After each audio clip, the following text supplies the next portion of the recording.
Thank you. Each year at the Ethical Society, we organize our programs around a theme. Our theme this year is Building an Ethical Future. In February, we are exploring the future of the arts. To speak to that theme, it is now my pleasure to introduce Alonzo Townsend, who will be interviewed by our creative director and leader in training, Louise Jett. Please give him a welcome.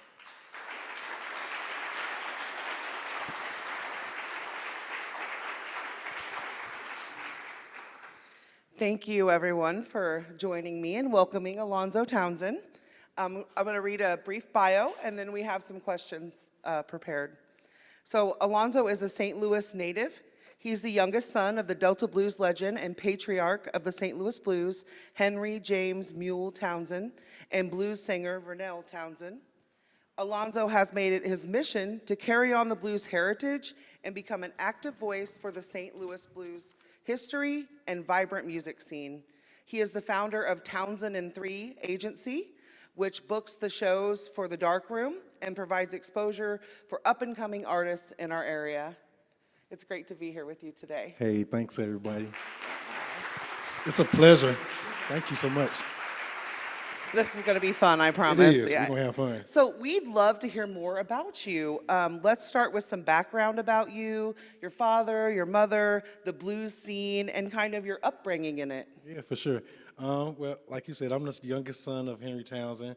My dad is, first of all, he's one of the cornerstones of St. Louis music, in addition to the Mississippi Delta blues in a whole.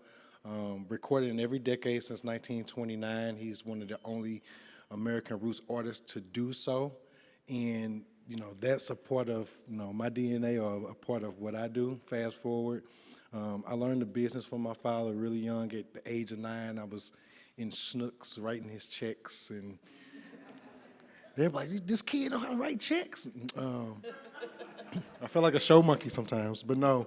I used to be in there writing his checks, and at the age of 11 and 12, I started reading his contracts, and by the age of 15, I started negotiating a lot of his bookings and deals from there. Yeah, Chicago Blues Festival called, and he'll put me on the phone, and I'm like, yeah, so my dad says he wants $5,000. So I got thrusted into the business really young. He was big on that and letting me understand like really what was around me and what was going on. It didn't click into me for a couple of years later, but he at least started out the grooming process really young when it came to the business of music and to just the footprint of what St. Louis music and everything that he dedicated himself to really meant. Fast forward, I'm 35 now, but about the age of 25, it started clicking. I started working with Jeremy Siegel Moss, who's the president of the St. Louis Blues Society. We started doing a lot of shows, and he was like, you are, the youngest piece of what this music scene looks and sounds like, and I think it'd be really beneficial for you to be out here and lend your voice and lend your face. So I'm like, okay, well, let's try it. And we started doing MCing. He started throwing me on MCing the Baby Blues Showcase and events like the Big Muddy Blues Festival, and I was really meek and really nervous for a long time when it came to this type of stuff. I was like, hey, welcome to the Baby Blues Showcase. And in 2 years, I'm like, welcome to the Baby Blues Showcase. So the degree of things really changed really quick, but I've known a lot of these people since I was a kid, going inside of BB's, Jazz, Blues, and Soups, and being around so many influential, Oliver Sane, Fontella Bass, Johnny Johnson, Tommy Bankhead, all of these different people that were just regular to me, but they're giants and they are pieces of America's musical footprint. That started clicking to what my work and what my job was to tell their stories, tell my father's stories, tell their work, and at the same time, place seeds in the right places so they could be cultivated so their work and their music could continue to live on through others and through other voices and through other faces. So, now I'm doing the Dark Room production, and the Dark Room looks exactly what St. Louis looks like. It's a spectrum of every different sound that we have to offer: R&B, jazz, soul, hip hop, country, rock. It's every single spectrum, newgrass, bluegrass, whatever. You know, we book everything in there. And the reason that I book everything in there is because I truly want this scene to not only grow as an ecosystem, but I also want St. Louis to really sound and look like it really is. And that's the work. That's great. That's really great. So in that vein, how do you think music helps us recognize and honor the humanity in one another, which is something we find very important here? Yeah, indeed. I think sometimes we lose sight of how powerful music is. I think music is one of the biggest connectors of people that we have in the entire universe. And sometimes we don't think about it, but when we go to our favorite show and we kind of look around, there's people that don't look like us, there's people that does look like us, there's age that's the same age as us, is younger. We don't think about it in the moment when we're at that concert, but if you really take the grasp of it, the next time you go out to a show, just kind of take a look around you and be like, oh man, yeah, like we're all connected in the love and the spirit of music. And so I think that once we start really realizing how powerful of a tool that is, it will continue to help us build so many different bridges that we don't even really know exist yet. And I think that's what a part of the work for me is so pleasurable, is like bridging those gaps and building those bridges so others can cross behind us. And it's in its way, it's going to help us do so many more things that we don't even realize that we can do as humans and as neighbors and as brothers and sisters. It's one of the biggest and most powerful tools that we have at our hands and our disposal, because it has the power to bring people together.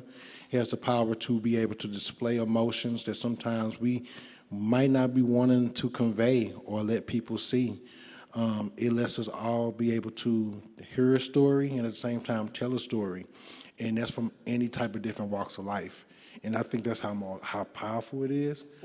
And that's the bridge work. That's the work that comes with being able to spread music the right way. Right, and can you elaborate on that a little bit, on how local music can help us connect with one another in our communities? Yeah, well, I was just talking to my brother Dave about this. It's just like St. Louis has so much rich heritage and history, and I named a couple, like Oliver Sane and Henry Townsend, Fontella Bass, Lady Jazz, May Wheeler. Like I could go on and on and on, but it is unequivocally the heartbeat of American music. We sit in it right here. But there's so many other cities like New Orleans and Nashville and Austin and Chicago that have their music wired into their infrastructure.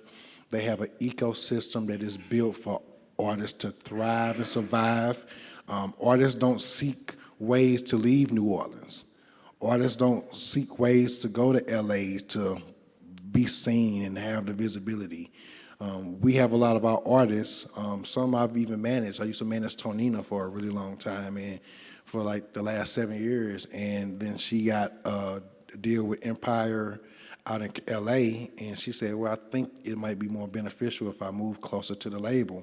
And it hurt. It made a lot of sense, but it hurt because it's like, oh man, we're losing another transplant, we're losing another musician. And I think that that's why it's so beneficial and so important here to do the work that we're doing and to elevate these artists, elevate this music, and just make sure that we are showing that there are fresh and vibrant artists of all different sounds, but there are fresh bands that sing our favorite music or sing music that's close to what we love. We just don't get an opportunity to know that because the visibility isn't there, and we don't be able to raise and cultivate this ecosystem the right way. But we are in its most ripest time. Like St. Louis music scene is a beautiful scene right now. Its ripest it's been in probably 2 decades.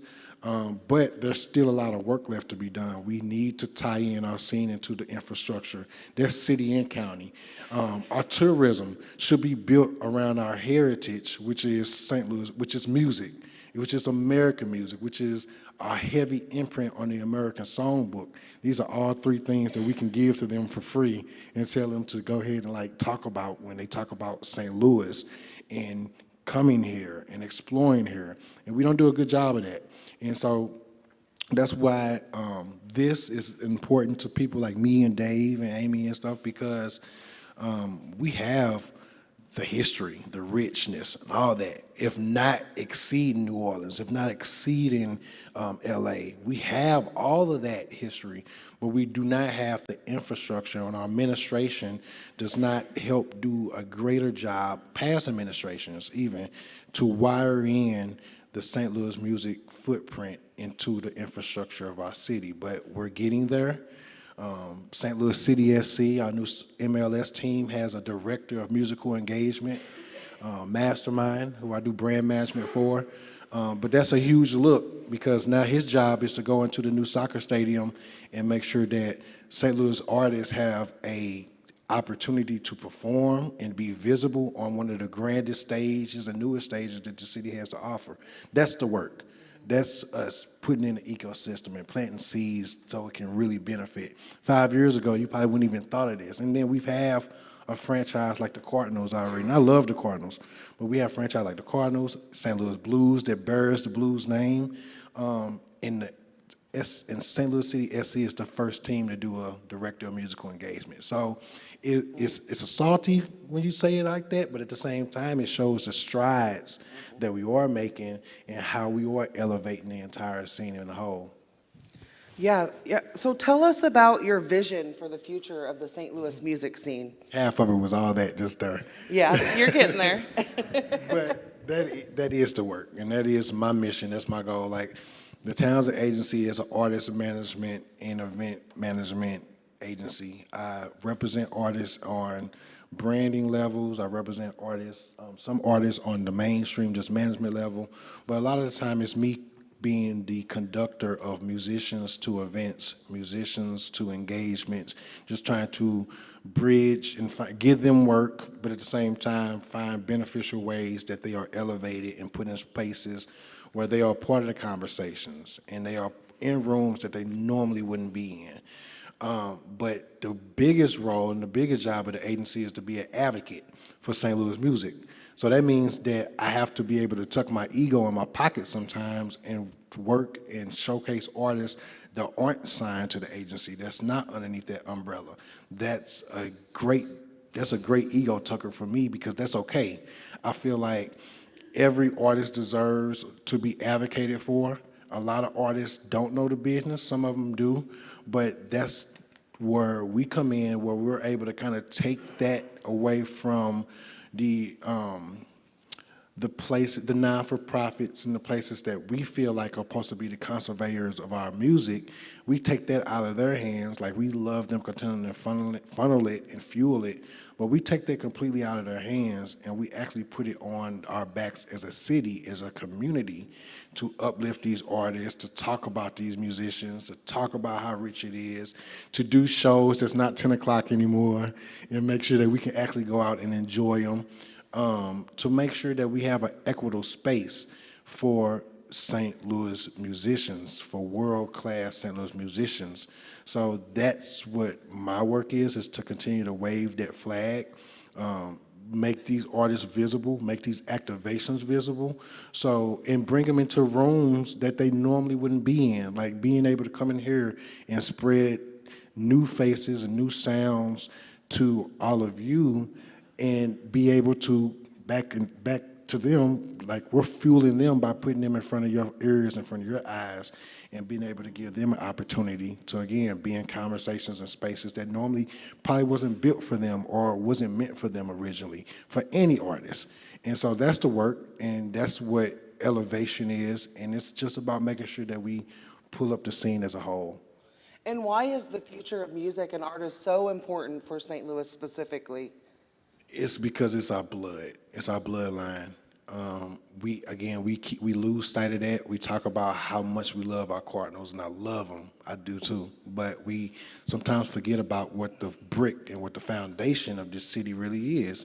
And it's people like, Chuck Berry, and then people like, Johnny Johnson, Oliver Sane, and all that, Fontella Bass, and all those people, Tina Turner, Ike and Tina, It is just talking about, what we really come from. It's rich, it's deep. I keep saying those words, but that's why it's so important, because it tells the history of our city. It tells the history of what we come from, where we all come from. We come from a lot of great soil, and our kids are going to be, are going to strive to want to be musicians or find ways to tell their emotions and tell their stories through music. And we want to be able to elevate them. We want to be able to elevate our grandkids and our sons and our daughters, our nieces, our nephews, if they decide to go down these alleys, and not sit there and say, oh, well, you know, that's a pipe dream, or use it as a hobby, go be a doctor, where we can actually put them in places where they can be artists, they can use their gifts and their passions to make a living for themselves, and at the same time, they can be a part of a footprint that was already there for them way before they were even born. Right, so they get to have the self-actualization and also contribute to their community as well. Why is it so crucial for artists to cross-pollinate, collaborate, and build bridges together? And what does the reward look like when this mentality is applied? I think that it's super crucial, and it's crucial because we always had an old cliche like pull someone across the finish line if they can't make it, and I think that for me that's the rule of thumb when it comes to different musicians, because initially if you don't talk their language, they're automatically going to think it's a competition. Oh, I got to be the one first to do this first, or I got to be the one to get my music out first, or she sings kind of the same music I am, so I need to keep my core over here. And when I feel like if you find ways to build those bridges together, if you find ways to work together, whether it's doing a song, whether it's doing a show together, whether it's just sharing each other's visions or dreams or whatever, or just being a supporter, I think that it's strength in numbers. So, you know, it's not rocket science. If I got my group of fans and you got your group of fans and we figure out a way to do something together, now we just increase each other's fan base by twofolds, because your fans are my fans now and your fans are, you know, it's not rocket science, but it's a antidote, it's a recipe that is, again, going to continue to elevate us all. I feel like the more faces and the more voices makes the scene more undeniable. It makes more noise if you got more voices going on, but if you got one voice, I love Nelly, but I call it the Nelly syndrome, because for a long time, he had such a grip hold on what, if you thought of St. Louis, oh, Nelly, have you ever met Nelly before? And now, so artists would think that was the stride to success, and it's not. The stride to success is making sure that you can take your gift or your passion and what you love doing and make it work for yourself, and make a living for yourself as your 9 to 5. It's putting artists in the places of being entrepreneurs and having LLCs and establishing themselves as a business, as a brand, is in addition to establishing themselves as an artist. So now they have a 9 to 5 because they just built a whole LLC and a brand behind what they love doing. But if you don't teach or you show these kind of avenues or show these opportunities, or even just sit down and kind of teach them and walk through them and give them these roles or give them these ideas, they'll never know, and they'll think that, oh, they're just supposed to go and play for a couple of $100 or play for $50 an hour plus tips somewhere down in the corner. So you equip them with the power and the knowledge to be elevated and to elevate themselves, and at the same time, you equip them with the knowledge of saying, hey, let's join up together and let's make sure that we tell everyone that St. Louis is a music city in whole, and not that it just has a couple of cool, dope artists, but it has an entire ecosystem. And you seem uniquely qualified because of the way your dad brought you up in music and business to really help these artists. Yeah. They're lucky to have you. So tell me a little bit about the current music scene. What are some of your favorite St. Louis musicians, and where can we see them in concert? Yeah, it's a lot of great musicians out here. I feel bad if I start naming them, but I work with so many every week. But it is an amazing scene out here, and I'm very lucky. I'm fortunate, and I say I'm rich with no financial meaning, because I get to continue to see how the scene is evolving and how many rich faces. And some artists that I have come in the dark room, sometimes they're getting the opportunity to perform in a hard ticket room for the very first time. You know, some of them are really young. Some of them have a band. Some of them have had a band for a while and just never really had that shot. And so for me, it's always been about the land of opportunity and like creating a place where where seasoned artists are continuing to be able to be uplifted and showcase our legends that we still luckily have. At the same time, a foundation for up-and-coming artists or artists that are just starting to get traction and have never been able to do a hard ticket show. Hard ticket shows mean a lot towards, again, the ecosystem and the business, because if they want to play at Music at the Intersection or if they want to play at Maplewood Concert Series, a lot of the times the promoter's going to ask them, you know, what's the last show you did? Or, you know, how many people came and saw you the last time you performed? And now, for me, I get to give a part of that now, and it's going to be more. But for me, I get to give a part of that work to them by them coming in and doing a darkroom show for $20 a ticket or $15 a ticket, no matter how many people show up. And luckily, a lot of people show up. But they show up, and then not only do they just make, you know, some good money for them in the band, but when they leave out of there, they can take their settlement report, and when they get ready to pitch to Maplewood or they get ready to pitch to Old Webster and they want to be a part of the Jazz and Blues Heritage Festival, and they get asked that question, they can say, oh, well, you know, I did a show at the Darkroom a couple of months ago, and 100 people showed up. It was at $20 a ticket. We grossed about $2,000. So I think I can, on an average, bring at least half of that to the festival to buy tickets. That's the business, you know, and that's what a lot of musicians didn't know or don't have. And so, you know, the Darkroom is what that foundation kind of is for me every weekend, but it's beyond doing just the Darkroom shows.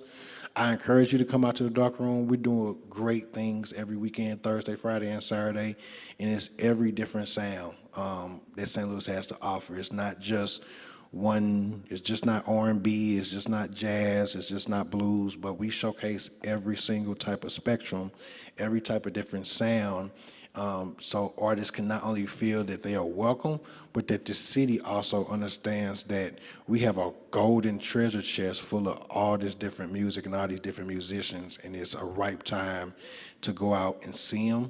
You don't have to be afraid of the complex of going out to downtown or going out to midtown.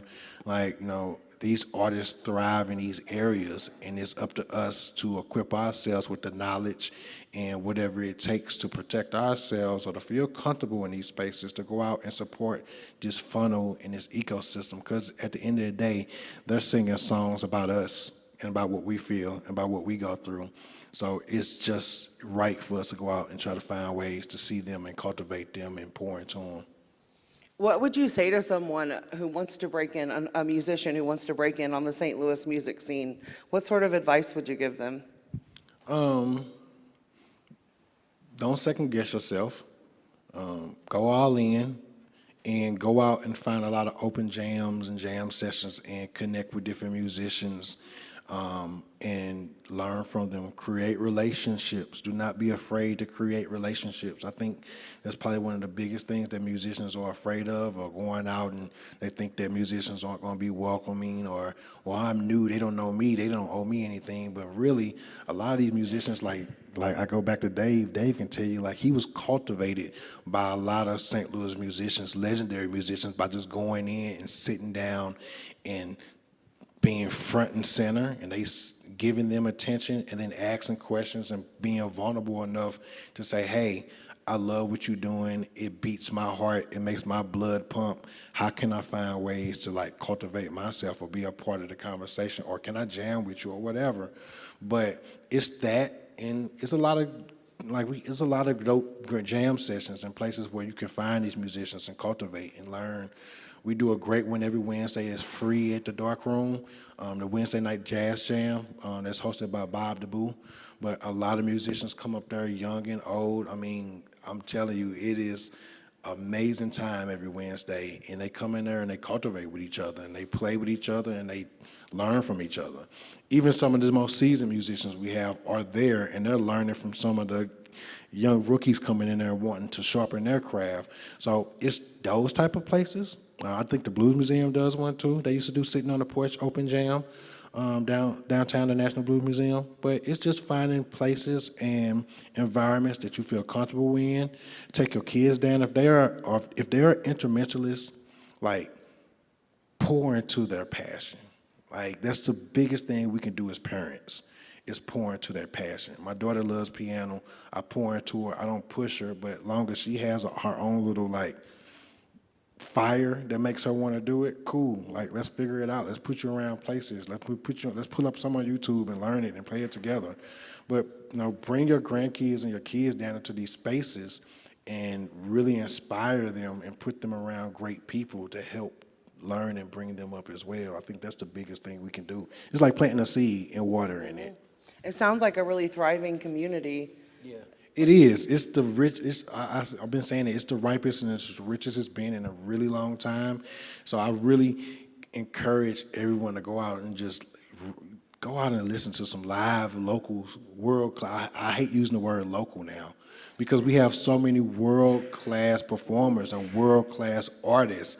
And so, local, saying local in front of them kind of gives them a disservice because a lot of times that word is used against them because we'll bring in national acts and we'll make sure that we pay them and treat them good and take care of them. And then we have world-class artists that go outside of St. Louis and perform and put on for our city as ambassadors. But when a local festival or someone here wants to book them, they'll pay them less than because they just happen to live in the city, and that's not fair because they are world-class musicians that just happen to call St. Louis home. So that's what our job is to elevate them and make them feel like they are rock stars because they are. And then we funnel and stream their music and find ways that we can connect and invest into them, find places that we feel comfortable in listening to them at, and go and pour into it. It's one of the best times to be a fan of St. Louis music right now. We have a lot of visibility on us right now, national, and it's a lot of artists that are getting distribution deals and all that just happen to call St. Louis home.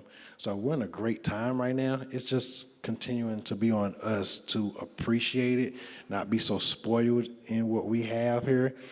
When you go to Europe and you go anywhere overseas, they think St. Louis music, especially St. Louis music, like especially blues, but they think American music is gold. And we're like, yeah, I know, whatever. Taking it for... You're like, yeah, I can see that any night. Going to a movie tonight. But overseas, they pay thousands and thousands of dollars for vinyls. And like, I go on eBay all the time and type my dad's name in sometimes, and it's people overseas that have records that they just are charging ridiculous amounts of money for, and that's only because it's like, this is gold. Don't you want this? This is gold. This is someone that put you music on the map, and we sit back and again, we kind of are spoiled or we're just used to it. So I think it's on us to start like really appreciating our own gold and really waving that banner and like breaking that city-county divide in half. I think that smallly has something to kind of do with it a little bit too. Like we have to hold our elected officials accountable and tell them like, hey, we want you to pour into our music and our art scene. We want you to make sure that those programs are available for our children in their schools. They take away music and art compared to what we were when I was growing up. It was a part of our main grade, and it was awesome to be in music class or to be in band. And now we don't have a lot of our districts here regionally that are making sure that that money is there for our children to learn music or to learn how to read music or write music or whatever, but our arts and our music classes aren't being funneled into like they used to. And so that takes the power of us to tell our people, our officials, our infrastructure, how really important the music is to this scene and to this region, how much money is into it.